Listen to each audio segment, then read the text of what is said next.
నా పేరు ఉదయ్ కిరణ్ దోరడ్ల. నేను అవని ఫర్టిలిటీ అండ్ ఆండ్రాలజీలో సీనియర్ ఎంబ్రియాలజిస్ట్గా చేస్తున్నాను.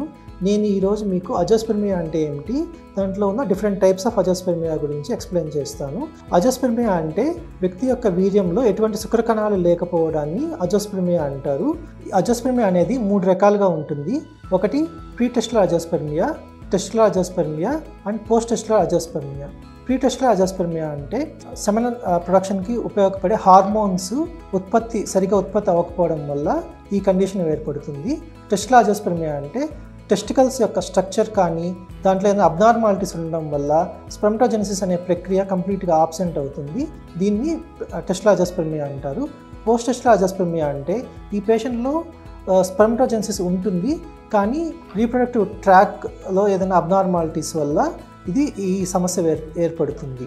ఈ ప్రీ టెస్టులర్ అజోస్పెర్మియా ఎందుకు వస్తుంది అనేది కొంచెం వివరంగా చర్చిద్దాము.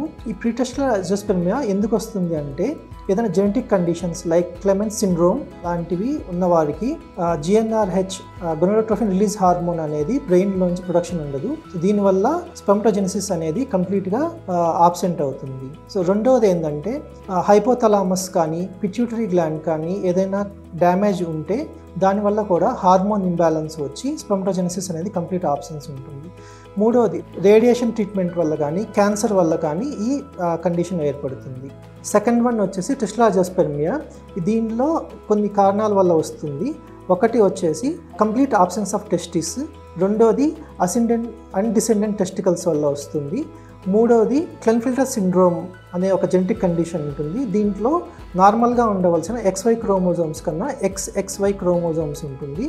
మూడో రకం వచ్చేసి పోస్ట్ టెస్టులర్ అజోస్పెర్మియా. అన్ని అజోస్పెర్మియా కేసెస్లో 40% of azoospermia cases post testicular azoospermia వల్లనే వస్తాయి. సో ఈ పోస్ట్ టెస్టులర్ అజోస్పెర్మియాలో ఆ వ్యక్తికి స్పెర్మ్ ప్రొడక్షన్ ఉంటుంది, కానీ ఆ మేల్ ఫర్టిలిటీ ట్రాక్లో ఎక్కడైనా అబ్స్ట్రక్షన్ వల్ల ఉత్పత్తి అయిన స్పెర్మ్స్ సెమెన్లో కలిసి బయటికి రాకుండా ఉంటుంది. అందువల్ల అజోస్పెర్మియా ఏర్పడుతుంది.